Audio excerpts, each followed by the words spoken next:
tidak melulu mengontrol pola makan. Oh. Karena pola makan yang baik itu perannya 20%. Oh gitu. Karena 20-25% lah. Uh-huh. Karena apa yang kita makan, kalau kita makan makanan yang tinggi kolesterol, tubuh akan membuat lebih sedikit kolesterol. Tapi kalau kita makan makanan yang rendah kolesterol, tubuh akan membuat lebih banyak kolesterol. Loh, bentar. Jadi tubuh bisa membentuk kolesterol Iya. sendiri. Hai sahabat Sonora, selamat datang di episode terbaru Kamu Sehat barengan sama Fidel dan Dr. Santi dari Medical Center Kompas Gramedia. Hai dok. Halo Fidel, halo sahabat Sonora. Hai, semoga Anda yang sedang menonton saat ini dalam keadaan sehat ya dok. Iya. Nggak ada leher-leher yang rasanya sakit akibat kolesterol yang nampaknya kok nggak mau turun gitu kan. Tapi ya dok, kalau misalnya saya sendiri nih ya Fidel, dan mungkin sahabat Sonora yang lagi nonton taunya kolesterol berbahaya, tapi tidak tahu sebenarnya seberapa berbahayanya sih kolesterol ini dok.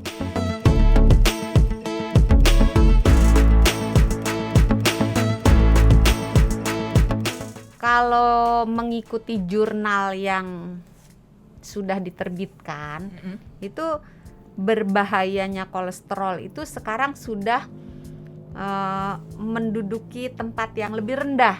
Oh wow. Jadi ada yang naik pangkat ya. Tetap serem sih. Tetap serem. Apa yang tuh? Naik pangkat itu adalah gula. Oh diabetes ya. Diabetes. Jadi asupan gula yang berlebihan itu lebih dianjurkan untuk dikendalikan daripada asupan kolesterol yang berlebihan. Oke. Tapi tentunya supaya badan kita berfungsi dengan optimal, dua-duanya dikendalikan. Oke. Gitu. Walaupun rankingnya sekarang udah berubah nih. Kalau dulu kan yang ditakutkan nomor 1 kolesterol. Betul. Kalau sekarang nomor 1 gula. Gitu. Nah, yang ditakutkan adalah pada orang dengan kadar kolesterol yang berlebihan di dalam darah, itu akan terjadi penumpukan si kolesterol yang jahat di dalam dinding pembuluh darah. Oke.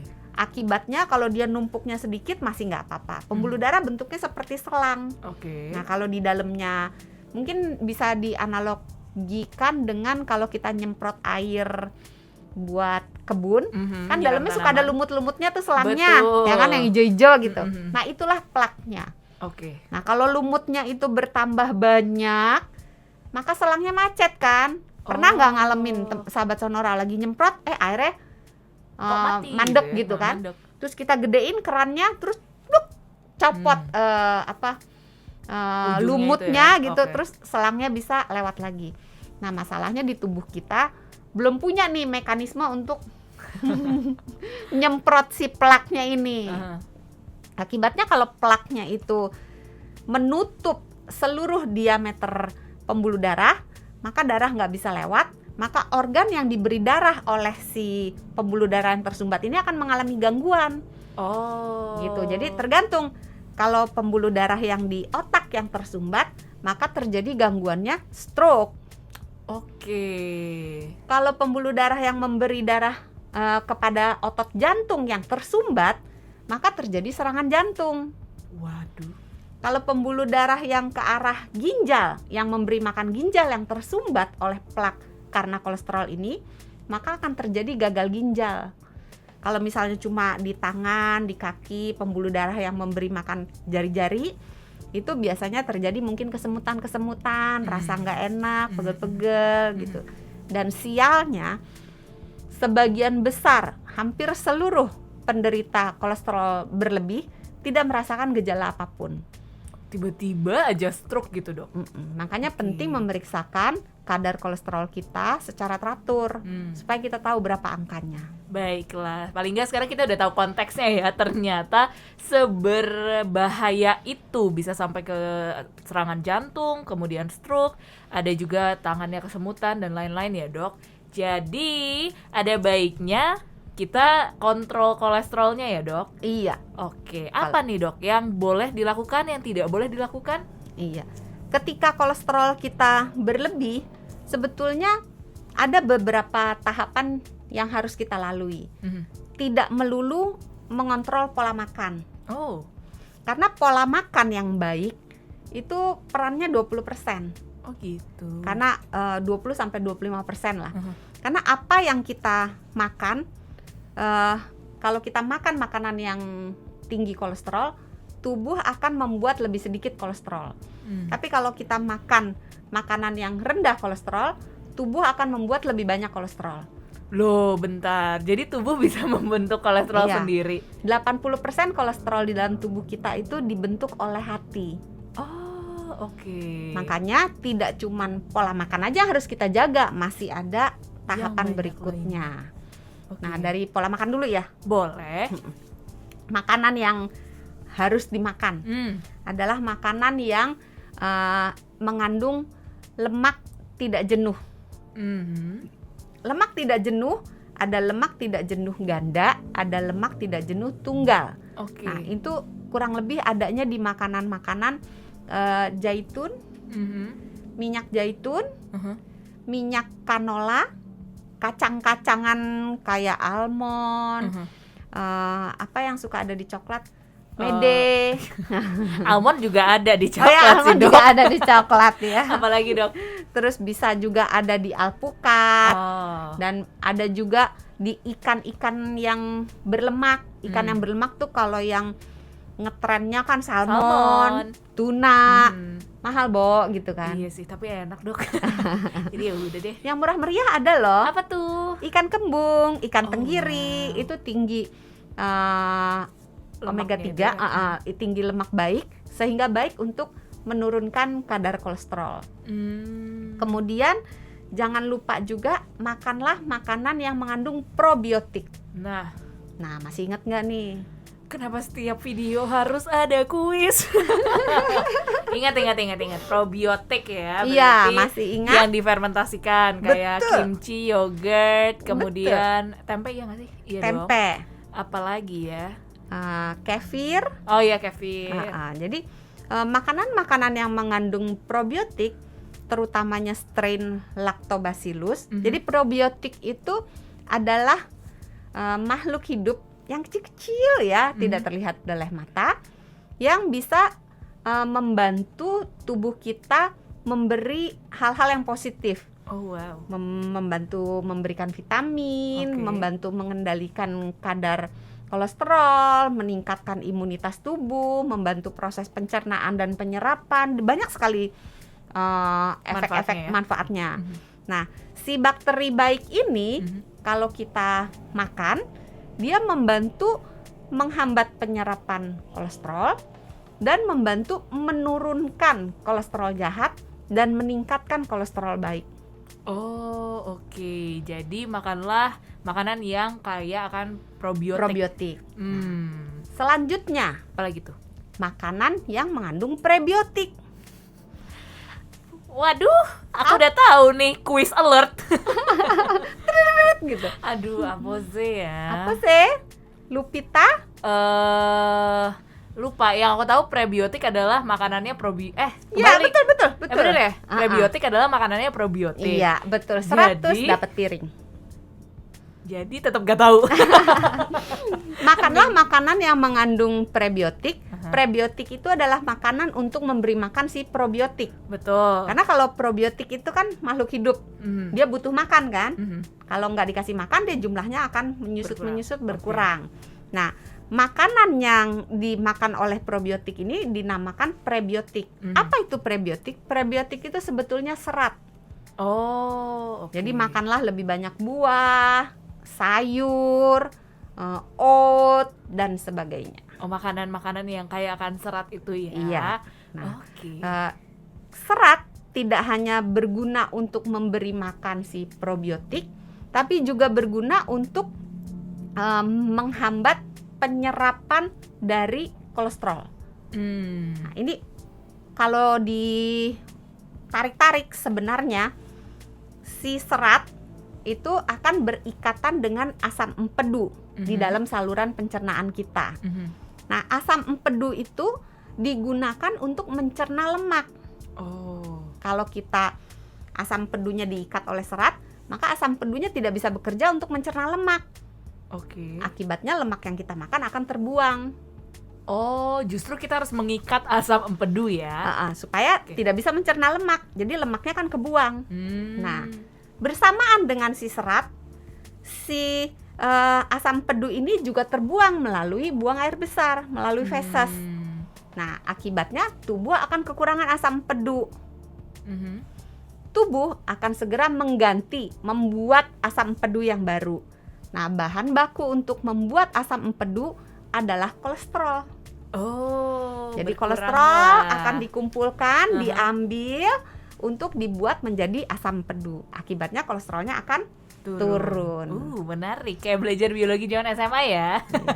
Cocok ya jadi bu guru? Cocok. Dibuka kelas silahkan daftar di Silakan. komentar di bawah ya. Mm-mm. Beneran kalau misalnya mau belajar boleh komentar ya dok, siapa tahu. Boleh, siapa tahu mau minta topik apa gitu kan? Boleh juga. Tanya-tanya juga boleh. Tapi Lanjut, jangan minta Dok. topik fisika ya. Aduh. Nyerah. Kimia boleh? Enggak ya? Kurang ya? Apalagi nih dok?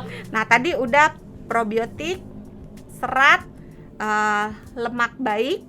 Terus jangan lupa olahraga. Tetep. Olahraga itu sangat baik untuk menurunkan kolesterol jahat dan meningkatkan kolesterol baik. Oh, oke. Olahraga sebaiknya dilakukan perlahan-lahan. Kalau belum pernah olahraga, perlahan-lahan ditingkatkan intensitasnya, perlahan-lahan ditingkatkan frekuensinya, perlahan-lahan ditingkatkan waktunya. Oke. Jadi jangan belum pernah berolahraga, Dokter Santi menyarankan olahraga supaya kolesterolnya turun. Maka saya akan triathlon. Nanti yang ada pegel-pegel. Kasian ya. Jaga makan udah, olahraga juga harus wajib dilakukan. Apalagi nih dok? Yang lainnya, jangan lupa jaga berat badan. Berat badan yang ideal itu membantu menjaga kadar kolesterol. Jadi menurunkan berat badan itu banyak kaitannya dengan penurunan kolesterol jahat dan peningkatan kolesterol baik. Oke. Jadi usaha menurunkan berat badan, berapapun turunnya berat badan ke arah berat badan ideal, itu akan berperan cukup baik terhadap pengendalian kolesterol. Oke. Apalagi nih dok? Nah, kalau yang atas semua itu sudah dilakukan kok masih ya aja. gitu. Boleh dicoba suplemen. Suplemen ini macam-macam, ada minyak ikan, boleh dicoba, suplemen serat kayak psyllium boleh dicoba, suplemen koenzim Q10 boleh dicoba. Dan kalau misalnya masih juga bandel gitu ya, coba ke dokter untuk memeriksakan apakah gangguan kadar kolesterol ini memang merupakan sebuah penyakit keturunan, penyakit genetik atau tidak. Karena bisa ya dok berarti? Bisa, karena beberapa orang walaupun sedikit ada yang mengalami gangguan genetik metabolisme kolesterol, sehingga kadar kolesterolnya akan tetap tinggi, apapun yang dikerjakan tetap tinggi. Kalau kayak gitu akan seumur hidup minum suplemen atau gimana dok? Seumur hidup biasanya minum entah suplemen, entah obat penurun kolesterol. Oke. Jadi ke dokter untuk mendapatkan nasihat selanjutnya dan biasanya akan diberikan obat-obatan penurun kolesterol. Kalau tadi itu adalah list apa aja yang harus Anda lakukan supaya bisa menurunkan kadar kolesterol dalam tubuh Anda. Sekarang kita cari tahu yang tidak boleh. Yang nggak boleh apa nih dok? Yang nggak boleh dilakukan ya tentunya makan makanan yang mengandung kadar kolesterol yang tinggi. Misalnya itu kalau kata pasien saya, dokter itu semua enak-enak gitu kan.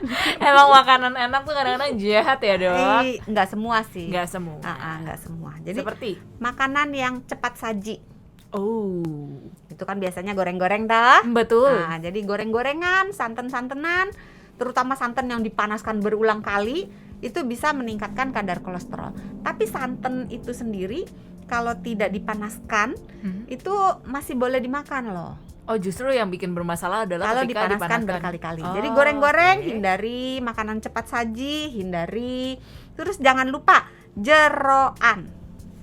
Tetap ya. Kenapa jeroan tuh daleman. Daleman tuh bukan daleman pakaian ini ya, bukan pakaian manusia ya. Tapi daleman. Organ-organ dari hewan gitu kan. Yang paling enak kan katanya otak, hati, ginjal, paru, usus, apalagi tuh? Kok kuis nih? Dokter udah nyebutin 5 lagi, ada beban di sini untuk nyebutin 5 lain. Ya pokoknya itulah ya, Anda tahu lah ya sahabat Sonora. Coba silakan sebutkan 5 lagi, nanti dapat sepeda. Oke, lagi nggak butuh sepeda, yuk lanjut. Lanjut. Susah banget. Kulit. Oh, kulit juga. Iya, semua kulit semua hewan itu tinggi kolesterol. Ikan juga, Dok. Sedih. Padahal kan kirain ikan bagus gitu kan. Ada tingkatannya. Oh, Ikan oke. tuh menempati yang paling bawah ya. Mhm. Jangan lupa gaji. Kalau makan sate kambing kan, Iya betul. daging tengahnya Itu dia. itu dia. Atau makan bakso, makan soto, kan suka ada putih-putihnya Lemak-lemaknya ngambang-ngambang itu ya, tuh yang Dok. kenyal-kenyal. Itu katanya enak konon kabarnya. Oke, Nah, ternyata itu tinggi kolesterol. Jadi Oh. dipilih-pilihin, dibuang. Gak ribet ya, Dok, kalau makan bakso harus gini berenang dulu. gitu. Oke. Lainnya keju dan susu dengan kandungan full cream. Keju, susu, es krim. Aku baru mau menangis mendengar keju dan susu nggak boleh. Tapi kan keju probiotik, Dok. Ah, di samping kadar kolesterolnya yang tinggi, mengingat ada fungsi-fungsi lainnya yang baik, Oke. maka makan keju, minum susu diperbolehkan dengan catatan jangan banyak-banyak. Oh, nggak yang seliter sekali minum kan? Iya, Ada dan juga kan. pilihannya boleh kalau seandainya kolesterolnya sangat tinggi, boleh pilih susu tanpa lemak atau susu rendah lemak. Oh, oke. Kalau Kalau- susu dari kacang-kacangan gitu boleh? Boleh. Hmm. Nah, kalau misalnya untuk es krim, kalau seandainya kolesterolnya sangat tinggi, pilih apa buah-buah yang dibekukan itu apa namanya? Oh, Sorbet. sorbet. Ah, bacanya sorbet atau serbet atau sorbet? Tahu sorbet ya, biar kelihatan international Iya. aja. Wede. Sorbet ya. Itu Oke. boleh menjadi pilihan. Terus hal lain yang harus dihindari adalah makanan yang mengandung lemak trans, Kayak yang banyak di minimarket, di supermarket, yang crunchy, keripik-keripik. sekarang ya. kita paham ya kenapa pasien Doksan mengatakan itu. Semua yang enak, Dok. Iya. Chips gitu ya. Chips, Oke. terus donat-donat, Aduh. kue-kue, biskuit. Nah, itu sebaiknya dihindari. Kalau misalnya bingung nih, ini Semua nggak ada boleh. atau enggak gitu Oke. ya. Kadang-kadang kita Iya, nggak betul. tahu. Lihat daftar isinya, daftar komposisinya. Kalau menemukan kata-kata terhidrogenasi, baik yang cuma terhidrogenasi maupun terhidrogenasi sebagian, Berarti kalau misalnya di komposisinya itu ada tulisan terhidrogenasi, jangan dimakan, Dok. jangan banyak-banyak. Oh. Kalau kolesterolnya tinggi sekali ya jangan dimakan. Oke. Tapi sebaiknya dihindari. Baiklah. Ada lagi nggak, Dok? Merokok, Tutup. tetap ujung-ujungnya jangan merokok. Oke, Gitu. ya. Nah, dengan melakukan semua itu diharapkan kadar kolesterolnya turun ke angka normal. Harus ada ininya ya, sound efeknya ya. Iya dong. Baiklah, itu ya sahabat Sonora beberapa hal yang perlu Anda perhatikan yang boleh dilakukan dan tidak boleh dilakukan untuk menjaga kadar kolesterol dalam tubuh Anda. Semoga membantu. Dokter Santi, terima kasih banyak. Sama-sama, jangan lupa sehat itu mudah, sehat itu murah. Terima kasih banyak buat Anda yang sudah menonton video kali ini. Dan yang mau nonton video menarik lainnya, silakan langsung mampir ke YouTube channel Sonora FM. Jangan lupa like, comment, dan juga subscribe ya. Dan yang mau mendengarkan versi podcast, silakan langsung mengunjungi Spotify, Apple Podcast, dan juga Google Podcast. Kita ketemu di episode lainnya. Bye. Dah.